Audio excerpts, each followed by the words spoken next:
எல்லாரும் சந்தோஷமா இருக்கீங்களா? சந்தோஷமா இருக்கியா? நீ சந்தோஷமா இருக்கியா? எல்லாருக்கும் சந்தோஷமா இருக்கும் அப்படின்னு நம்ம சொல்றோம். எல்லாருக்கும் சந்தோஷம் ஒவ்வொரு விஷயத்துல இருக்கு.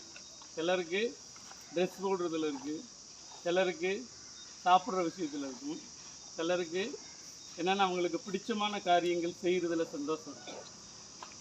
மகாத்மா காந்தி ரொம்ப சந்தோஷத்தை பற்றி ரொம்ப அழகாக சொல்கிறாரு. Happiness is when what you say, what you think, what you do are in harmony.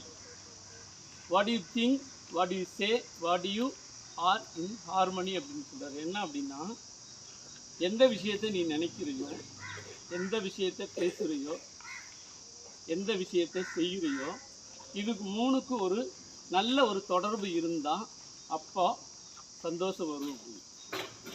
இந்த மூணுக்குமே என்ன இருக்கணும்? நம்ம பேசுகிறது, நம்ம திங்க் பண்ணுறது, நம்ம பேசுகிறது, நம்ம செய்கிறது, இது மூணுக்குமே ஒரு தொடர்பு இருந்தால் அப்போ ஒரு சந்தோஷம் வரும். அதுதான் உண்மையான சந்தோஷம் அப்படின்னு. அப்போ நம்ம என்ன நினைக்கணும் அப்படின்னா, நல்லதை யோசிக்கணும், நல்லதை செய்யணும், நல்லதை பேசணும். நல்லதை யோசித்து நல்லதை பேசி நல்லதை செஞ்சோம் அப்படின்னு சொன்னால் நமக்கு எப்பயுமே என்ன செய்யும்? சந்தோஷமாக இருக்கும். அப்போ மகாத்மா காந்தி சொன்னது போல் நம்ம என்ன செய்யணும்? What you think, what you say, what you do are in harmony. எல்லா விஷயமும் சேர்ந்து வரக்கூடிய விஷயமா நம்ம செஞ்சோம் அப்படின்னு சொன்னால், நல்லதை யோசித்து நல்லதை பேசி நல்லதை செஞ்சோம்னா இன்றைய நாள் மாத்திரமல்ல, எல்லா நாளுமே நமக்கு இனிய நாளாக அமையும். நன்றி.